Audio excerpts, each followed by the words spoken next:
Today on InvestTalk, we look at the most common identity theft scams for 2025. Then I unpack why the market continues to sell off. Then I answer questions about Devon Energy, TJ Maxx, covered call dividends, and more. And at the end, I discuss why the semiconductor industry is struggling so badly. This is InvestTalk, independent thinking, shared success. Now, our main focus point today is about identity theft. And, this is InvestTalk. We talk a lot about investing, but, if you come into some catastrophic financial situation that prevents you from investing and continue to invest and wipes out all your hard work, then, it's all for naught. And so it's very important not just to, as we said at the top of the show, capitalize on opportunities, but avoid pitfalls. And pitfalls don't just mean making bad investments. It can mean allowing yourself to be compromised and your data compromised. And according to the Identity Theft Resource Center, the most common identity theft schemes were impersonation and employment scams. Okay. And that means 51%, over half of the scams have to do with personal identifiable information compromises. Now, impersonation scams are when someone calls and says they're from Amazon or text you. I get these all the time that say, hey, your delivery is delayed and, reschedule it. And there's a link in it as well. You also may get a call from a quote unquote credit card representative asking about authorizing a purchase, all these things that are unsolicited. Okay. And that's really the big issue is when you get contacts that are unsolicited.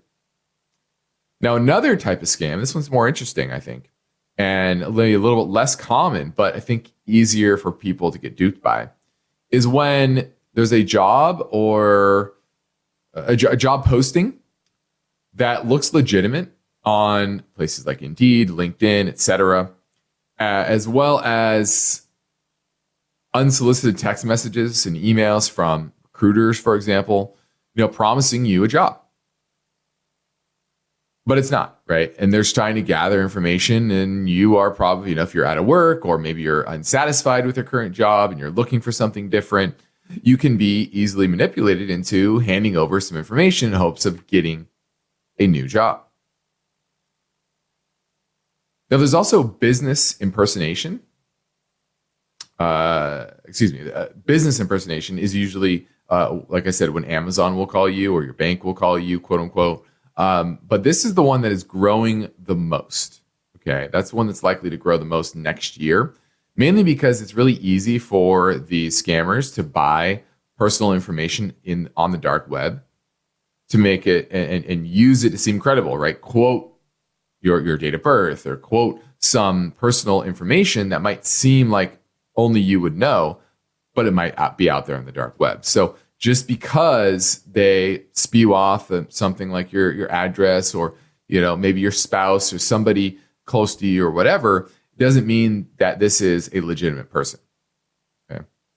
Another one that will continue to grow for next year is actually social media scams, is where people take over, they hack into someone's account, they take it over and they send messages to their contacts in order to solicit donations or information about you and get more access to the ability to scam you.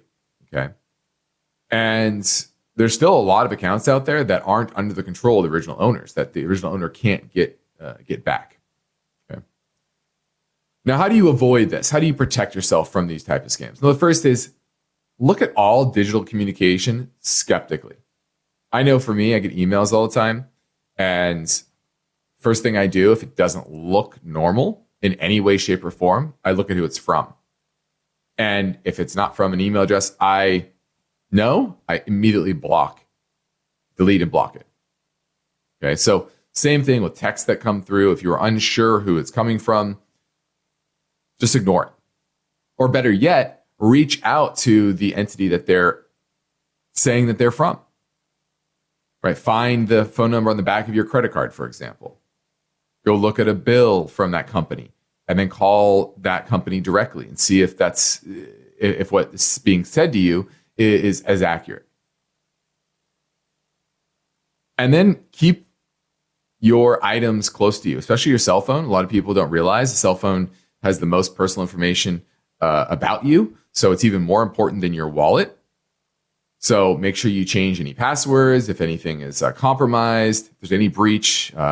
One of the good ones, the new iOS, some people that steal smartphones, iPhones, when you can swipe down on even the lock screen, and you can put it on airplane mode. And so a lot of thieves do. They steal it. They immediately put it on airplane mode, so you can't find it. There's a setting within iOS now that says you can't put it on airplane mode unless you unlock the device. And that is a big change that can help you avoid somebody stealing your phone and then turning it off, and suddenly it's gone, and you have no way to lock it or freeze it or anything like that. And so hopefully these tips will help you avoid any major scams in the future, because that can really unravel a lot of hard labor work as well as investment work in the future. Let's take a quick look at the market for today. It was a decidedly red day. You had the NASDAQ and a lot of the tech stocks kind of join with the rest of the rest of the market over the past week or so. You've seen red across the board except for the Mag 7 names. And today it was a bit of a mixed bag. Tesla, Apple, and Microsoft were up, but Nvidia, Meta, Google, Broadcom, after a big move recently, those were all down.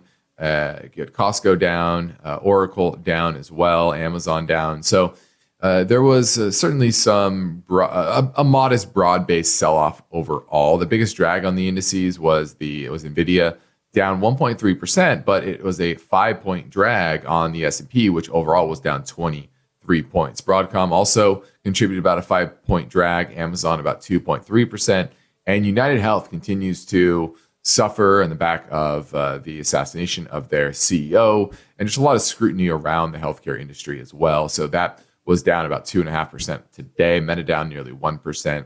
And so those were the big drags on the indices. Tesla, once again, up 3.6%.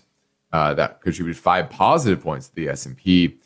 And once again, like a mixed bag, but it's pretty interesting to me that you are getting this weakness in a seasonally strong part of the year, especially as we close the year. There tends to not be as much profit taking to avoid tax gains, and so you typically get a float higher. Now, if you look at the S&P, we're just kind of where we were a couple of weeks ago, so it's just been flat. But if you pull up like the NYSE, which is a much broader indices, this peaked out back on the end of November at about 20,300. Now we're at 19,500 at the close today. So not a drastic drop, but certainly a decent pullback, approaching the 100-day moving average, which is another about 1% lower from here. So we'll see what that looks like as we close this week. Remember, tomorrow is Fed Day, and that typically is a catalyst one way or another. And we'll get more fireworks as we head into the meeting tomorrow. All right. Hi, this is Dan from Walnut Creek. I have a question about AAON Incorporated, stock symbol AAON. I like the type of business that it's in, but it hasn't been doing too good lately, and it seems to be kind of overpriced. And I was wondering what your thoughts are on this stock. Thanks very much. Bye. All right, looking at AAON, it manufactures air conditioning and heating equipment. This has been a hot space as of late, and you are correct. It is extremely expensive. And so that's really the big worry here is what happens when the market corrects, liquidity becomes a little bit less abundant. Maybe their earnings growth slows. You have earnings expected to only grow 4% this year, 31% next year, however, up to $3, close to $3 per share, but it's a $128 stock. I just don't see a reason why this should be priced at these lofty levels. Enterprise value to EV is at 36 times. Historically, over the last decade, that is near the high end of its range. It typically is not cheap until you get into the mid to low 20s. And so it is absolutely expensive. And if you go to a chart here, you can take a look at the fact that, yeah, it has, it's been consolidating. There's nothing really too bad about the recent price action, except for the MACD has been nosediving. And that is telling you that maybe this consolidation is not just healthy, but the start of a broader downtrend and a repricing lower. So while it's a good company with good profitability, good balance sheet, et cetera, I don't like the moves here, the valuation, and the free cash flow. It's only 100 million on a market cap of 10 billion, an enterprise value of 11 billion. You're talking about a free cash flow yield of only 1%, and that free cash flow is near a decade high. So this is absolutely overvalued. I would not be touching it at these levels, and I'd pass on AAON. And now, hope you've been telling your friends about the InvestTalk podcast being available in video form over on our YouTube channel. And you can leave your questions in the comment section over there as well. And we'll get to one of those now. And Jim Leahy says, I have a question about covered calls when it comes to dividends. If I sell a covered call and during the time the company goes ex-dividend, do I still get it? Yes, you are owning the underlying stock. It means you are an owner. When you short a call option, that's what you're doing, a covered call, you're shorting a call option. You're just selling the right to sell that stock to you at a future date, or to the buyer, of that option at a future date. And that's it. That's all you're doing there. You still own the underlying stock. Now, one thing to watch out for though is, let's say you own the underlying and you sell a covered call, and then it goes in the money, and it's sitting there in the money while right before an ex-dividend date. Okay. Especially if this is close to expiration and it's well in the money, oftentimes that the owner of that call option will execute their right to buy that stock from you, even though there's still time till expiration, because they want the dividend. So it means the dividend is more valuable than the time left on that option. And so that's one thing people don't understand sometimes is, hey, if you're going to own companies that pay a dividend, that you're going to sell a covered call to produce more income, we run a strategy like this. It's called Equity Income Plus. It's a great strategy, and we love the way that works. But you have to be cognizant of when those ex-dividend dates are, and if it's in the money, those options are in the money, you can get called away. It means that the stock will be sold out from under you, so that other person gets the dividend. So make sure you understand that dynamic. Thanks for the question submitted via our YouTube channel. Let's keep things moving and play another caller question now. Hey guys, Kyle from Texas here, calling about Veralto, VLTO. I like the space they're in. Similar space, see the need for it. They got a few price target raises. Earnings look good. Let me know what you guys think. Thank you. All right, looking at Veralto, VLTO is the symbol. V is in Victor, in case anybody didn't hear that correctly.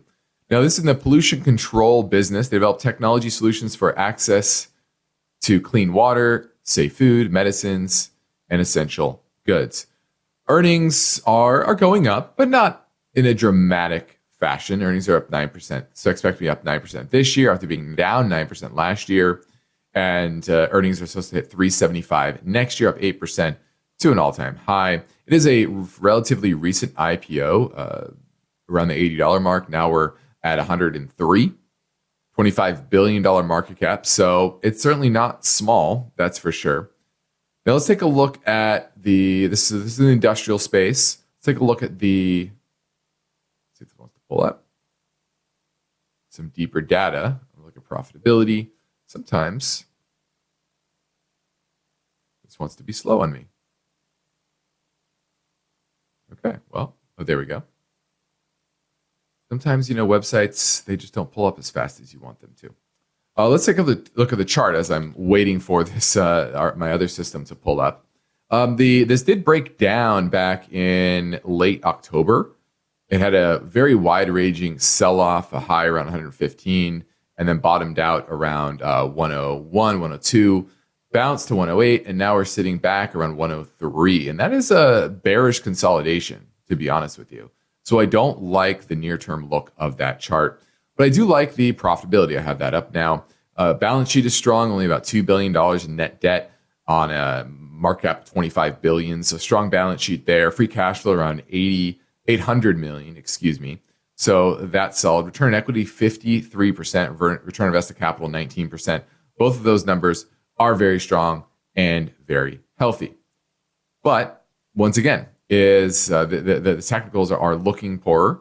The multiples are, I think, a bit stretched for the level of growth here. Enterprise value to EBITDA around 21.6. Not a lot of trading history to tell you that that's high or low. But I don't like the fact that it has modest growth, revenue growth last quarter, only 5%. Going forward, earnings growth next year is only supposed to average around 6 or 7%. So that's not great. I wouldn't pay this much for this level of growth. And so I don't like the technicals. I think this needs to pull back. If this gets back around the mid 80s from 103 now, that's an area that I'd pick up Veralto, VLTO. Thanks for the call. I was calling asking about ticker symbol QCOM. That's Qualcomm. It's a large cap value stock in the information technology. They're in the semiconductors and semiconductor equipment. And I was curious, your analysis, if this is a stock that I wanted to take a position with, could you please advise? We'd love the show. Thanks. Well, thank you for the kind words. And looking at Qualcomm, this is a name that we do like. Yes, it is. It would be a large cap value, $175 billion market cap, trading at low teens multiple based on forward-looking earnings, $12.30 expected to earn next year. That's up 9% after being up 10% next year. So not a huge grower, but obviously the demand for handheld devices are what drives the business here. And I think what we saw in this iPhone update cycle was more tepid demand than most had expected. And I think that's why you saw Qualcomm come down from about 220 at its high earlier this year to about 157 at the close today. Because I don't think the upgrade cycle for the iPhone will truly happen until next year. Because the AI tools that have been rolled out so far, they're fairly minimal. And remember that the AI hype really started to get moving earlier this year. And when Apple develops an iPhone, they pretty much have a prototype a year in advance. So when they announce the iPhone, usually early fall, September timeframe, they already are working on the one for the next year. That takes that long to really fine tune it and build the manufacturing capacity, et cetera. And so this iPhone didn't really have a great use case for an upgrade. Whereas I do think the next one will have a much better AI profile and AI tools that people will really want. So I do think over the longer term, the profitability of Qualcomm with return on equity around 42%, return on invested capital around 26%, free cash flow at $11 billion on $175 billion market cap with pretty much no debt on its balance sheet. We really like that full setup. And what are they doing with that cash? Well, they are buying back shares, not in a big way, but a little bit. And they're investing in new technology going forward, trying to stay competitive. But they do have, they won their lawsuit with Apple a few years back. And right now, enterprise value is around 14. Now, that's not bargain basement prices. Usually when that's closer to the single digit level, it's super cheap. But I still think it's relatively cheap at these levels because of that balance sheet, because of that profitability and cash flow. So I'm going to give Qualcomm a thumbs up. Thanks for the call. There's another question that came in via our YouTube channel. Randy23 says, would love to hear your opinion on TJX. TJ Maxx, good buy for a long-term hold. Now, TJ Maxx, this is one of those just unassuming businesses that most people don't even know about. They don't know about the incredible just secular growth here. They made $1.98 in 2018, $2.09 the next year, $2.67 2020, then only made 7 cents in 2021. That was their fiscal year COVID issue with a lot of shutdowns, etc. But since then, $2.85 in 2022, and this year it's supposed to make $4.19, and then $4.59 next year.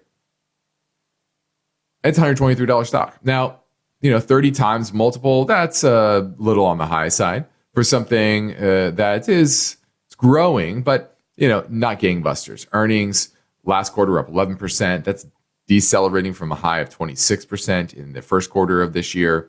And revenue was up 6% for the third straight quarter. So decent growth, but are you going to pay 30 times? I think that's a big question. Return on equity is 64%. Return on invested capital is 47%.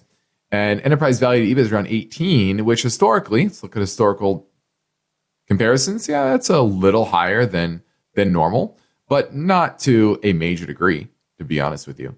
So I don't mind it. Now, technically, it is starting to weaken. I do see a bit of weakness here, a bit of rollover. If I can get this around 110 to 123 now, then I would give this a thumbs up. So I like what you're looking at. Not an exciting business, but I get excited about profitable businesses, very profitable businesses with high return on equity, or high return on invested capital, with little debt, that are taking their cash flow. Which let's actually look at the cash flow here. Cash flow $4.3 billion, and they're paying a nice little dividend. And what are they doing with that cash flow? They're also buying back shares as well. So I'm going to give TJX a thumbs up. Let's keep things moving and play another caller question. Hello, InvestTalk. This is Joe from New York. I'm calling about a stock, Dillard, ticker symbol DDS.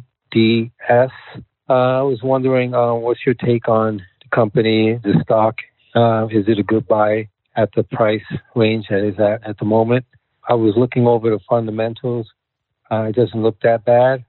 I wanted to know, is this a good time to actually step in and purchase the stock? I would appreciate your feedback. Thank you. Well, my first question is, doesn't look that bad. I you never want to say that about a stock. If you say it doesn't look that bad, I don't know if that's a ringing endorsement. Okay. Now, Dillard's $7 billion market cap. They operate 273 department stores in 29 states, and earnings were an all-time high in 2023 at $48.12. That's up dramatically from 2019 levels of $6.13. Okay. Now, analysts expect 2025 earnings full year to be around $32.80, down 23%. And 2026 estimates are $27.73, down another 15%. And if you look at the trends in revenues and earnings, not looking so great. Last quarter, revenues were down 4%, earnings were down 17%. And going forward for next year, you're talking about negative 9% growth in the first quarter, then 5% for the remaining quarters in the year. And earnings are expected to fall once again, 30% or so. That's not a great look. Okay. Now, if you're looking at the balance sheet, great balance sheet. Very minimal debt, tons of assets on the balance sheet. They pay a little bit of a dividend, but probably don't want to increase it that much. Their free cash flow is $668 million. That's a positive. But that's come down from a high of $1.2 billion. So it is profitable. It's just, I don't like the trends in earnings. Okay. If earnings are expected to be cut almost in half over the next year or two, what kind of multiple are you going to put on that? Based on, call it $28 in 2016, that's a mid to high teens multiple. That's too expensive for something that's shrinking, even though it has a good balance sheet, even though it is very profitable. Now the technicals are okay. Just been kind of chopping sideways since its peak back in April at about 475. Now we're at 436. But to me, the momentum is waning. So I think there's much better options out there. You talked about, it's doesn't look too bad. You're right, it doesn't look too bad, but it doesn't look great either.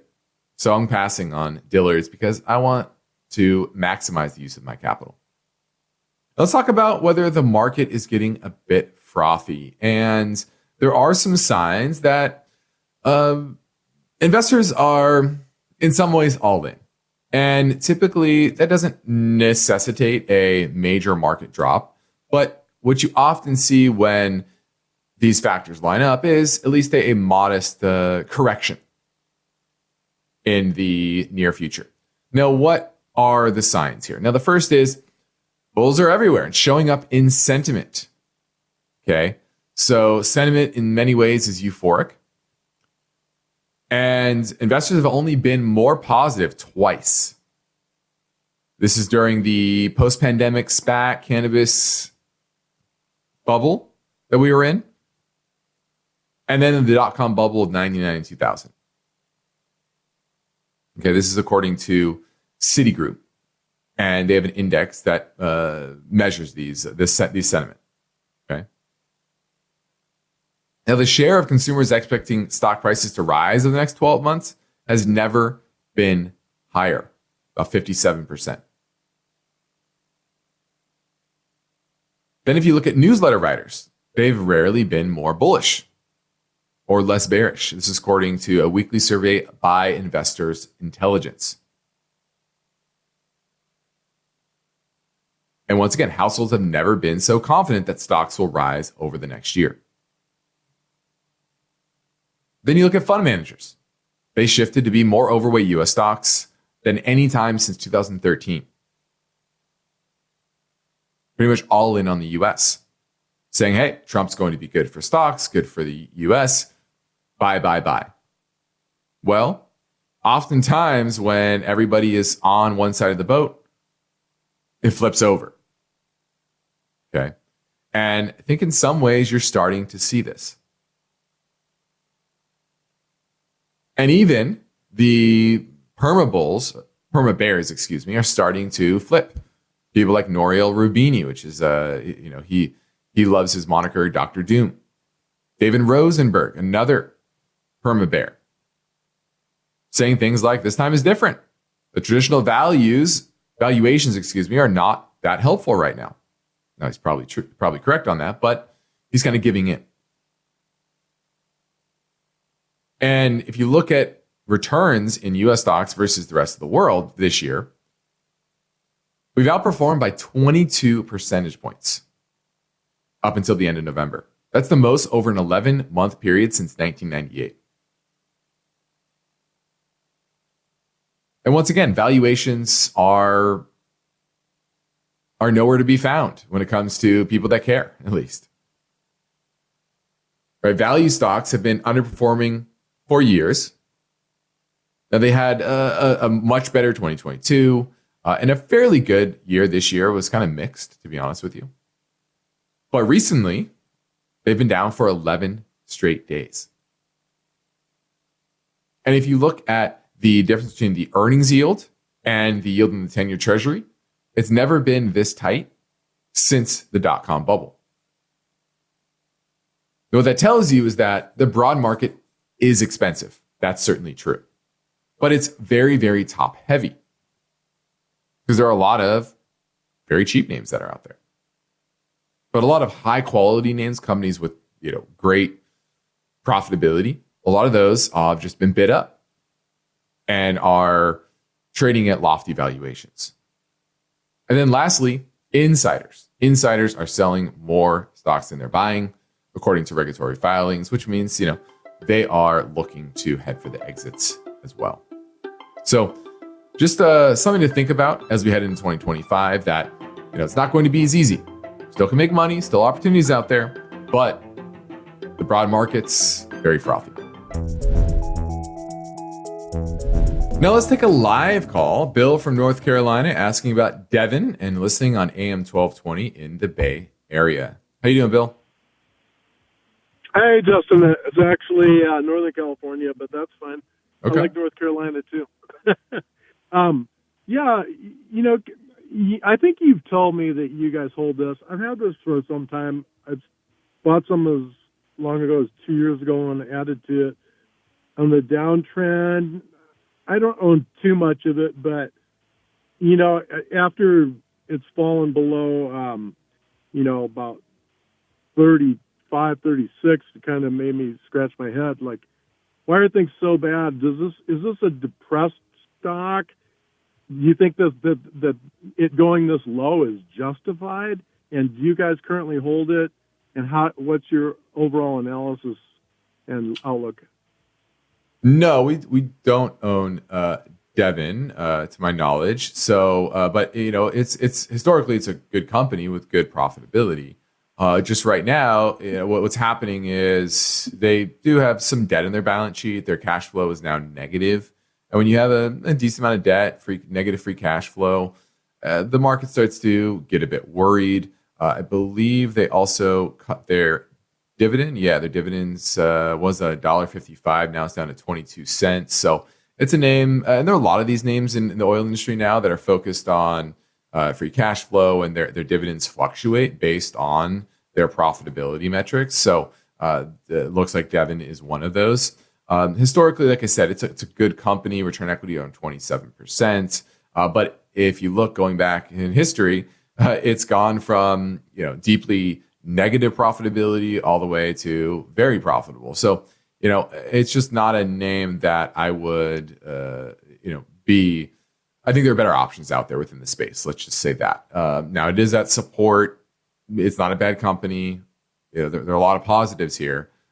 Just not at the top of the list within the industry. Okay, well, thank you very much. Thanks for the call. Now, let's touch a bit on China and the chips industry, the chip industry. And what you've seen recently is that Washington banned exports of advanced chips and manufacturing equipment to China, or at least to Chinese companies with government ties, which are most Chinese companies out there. And earlier this month, the U.S. cracked down on more Chinese companies and pushed our allies to get even more strict on the semiconductors and equipment that are being sold into China. And I think this is being underappreciated. Now, historically, the chip market, chip industry is very cyclical.